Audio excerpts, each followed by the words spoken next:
Welcome you all. In the previous session, we had discussed the evolution of management thought, in which we have seen the scientific management, the concept given by F.W. Taylor. And in this session, let us see the administrative theory, which is given by Henry Fayol, the 14 principles even today which is in practice. So, what is this theory is all about? Say Henry Fayol, a French engineer and director of mines, was born in a suburb of Istanbul in 1841. So, he is also known as father of modern management theory, gave a new perception to the concept of management.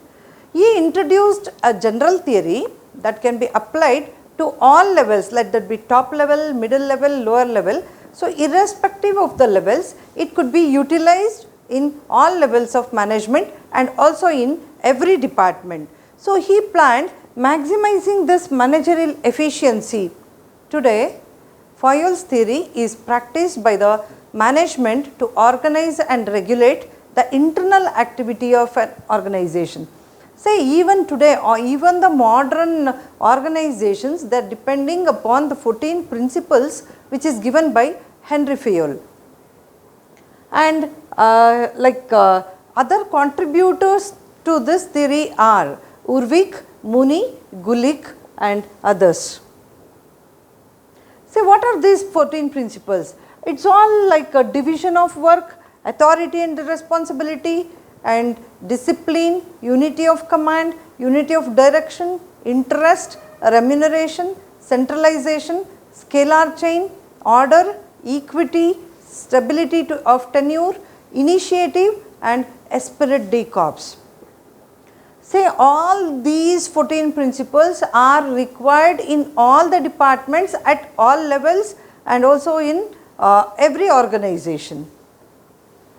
So, let us see one by one. What is division of work? Say this applies to all kind of work. The people more specialize, more efficiently they can perform their work. That is, specialization increases the output by making the employees more effective. See for example, if a person is good in HR, he could be given only the work related to that HR, and you can expect the efficiency and the good results out of that. Say you need to check whether the job suits a person and whether the person is interested to do that job or not.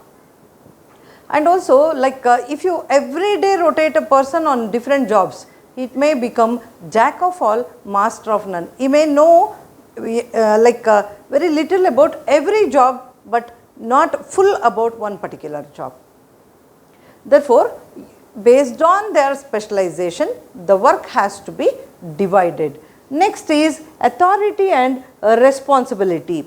Say Fayol defines this as the right to give orders and obedience, where the worker must be responsible for complying with the order. Okay, so both authority as well as responsibility must be balanced. Not too much of authority and very less responsibility and vice versa. So, the manager should be able to ensure that tasks are being done without fail. Say whenever you assign a job, both authority and responsibility becomes very important. Next is discipline. So, this follows the previous principle, that is the authority and responsibility, and depends on obedience and cooperation with established rules, that is behaving correctly at the workplace. What is discipline? It is a culture of mutual respect, and every employee must obey the orders given by the higher authority, and culture of mutual respect must be created within the teams. Say coordination is important because 5 fingers are not same. So, 5 employees are not same. It is very difficult to make disciplined all the employees. So, this is the major challenge for HR manager today in the organization. And unity of command. See, there needs to be clarity on the chain of command within the teams. So, every worker should receive an order from one boss, okay, or one superior, to avoid the duality of the information. So, every employee must know who is their immediate supervisor to whom he should report, and receiving two contradictory orders and not knowing which one to obey. At the same time, if you have two bosses or three bosses, if everyone gives orders, you do not know which one to follow and which work to be completed. So, if at all you have one boss, so you can take the orders, you can complete the task, you can report to that particular person. And next is unity of direction. So, it suggests that all employees' work should be towards achieving the goal, and activities must be led by a manager responsible for the plan, and there cannot be any unity of command without direction. So, this unity of command and unity of direction are interrelated, I could say. Okay, and there should be one person who has to plan and take every employee along with him. And the next one, let us see, it is subordination of individual interest to general interest. Okay, that is, every person will have, every individual employee will have their own plans, their own goals, but that see the individual objectives should be aligned with the organizational objectives. And this could be done when a manager set an example through their good conduct and behavior. See, the managers should not be very rigid nor over flexible. They should take into the consideration all the employees and see that there is no discrimination of the employees, and equal opportunity has given to all the employees. And all the managers must be fair and honest in dealing with the internal groups. There should not be any favoritism. Next is important, which is very important for every one of us, that is remuneration. Remuneration is nothing but the salary paid to an employee that must be equitable, fair and guaranteed for all the employees who perform that same task. Say for example, if there are two employees working as the team leaders in the same department and the salary would be different, they may not be happy to work there. So, whatever the salary on the scale, like it should be fixed for this kind of job, this is the salary, and this should be based on the nature of the job being performed in the organization, and fair pay should be given to all the employees, pay for the work done. And the next one is centralization. So, what is centralization? It is nothing but decreasing the role of subordinates in decision making is centralization, and increasing the role is decentralization. Centralization is we may not involve more employees in decision making, whereas in decentralization we do involve the employees. And next one is the scalar chain. So, this principle suggests that hierarchy is the order of the command lines from the highest levels. Say higher hierarchy defines the authority and responsibility, the scalar chain. It has to be followed in the organization. And the next one is order. So, material and people should be in right place and available at the right time. Say right place in the right thing, in the right place, in the right time. Say it should be aligned in such a way that whatever the material you wanted to take to perform your job, it should be available within the department or within the job location. Okay. So, every time if you want some material going to the store department or going to the purchase department, it may consume more time. Therefore, it has to be aligned, it has to be placed, see that everything is available at the right time. So, this will lead to improved productivity and efficiency. And next is equity. Say equity is nothing but the combination of the kindness and justice. Any company consistently to achieve the employees' loyalty, it will be necessary to treat the employees fairly.